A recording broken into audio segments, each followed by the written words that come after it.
செங்கல்ல இருந்து சுண்ணாம்பு வரைக்கும் கஸ்டமருக்கு நாம தானே கேரண்டி. கான்ட்ராக்டர் குமார் மாதிரி ஆளுங்களுக்கு தான் ஜிபிஆரின் டிஎம்டி கம்பிகள். ராணிப்பேட்டை மாவட்டம் மேல் விஷாரம் அருகே மதுபோதையில் தனியார் கல்லூரி பேருந்தை ஓட்டி சென்ற ஓட்டுநரை மாணவரின் பெற்றோர் பிடித்து காவல் நிலையத்தில் ஒப்படைத்தனர்.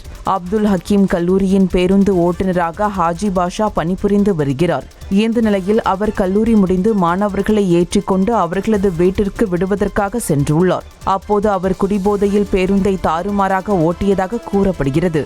இதில் பேருந்தில் சென்ற மாணவர்கள் அச்சமடைந்து அவர்களது பெற்றோருக்கு தகவல் தெரிவித்தனர்.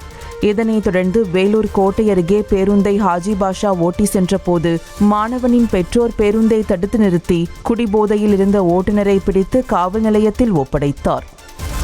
கற்ற கம்பில இருந்து அடிக்கிற ஆணி வரைக்கும் எல்லாம் குவாலிட்டியா இருக்கணும்ல. பிரகாஷ் போன்றவர்களுக்காகவே ஜிபிஆரின் டிஎம்டி கம்பிகள். செய்திகளை உடனுக்குடனும் துல்லியமாகவும் தெரிந்து கொள்ள சப்ஸ்கிரைப் பண்ணுங்க.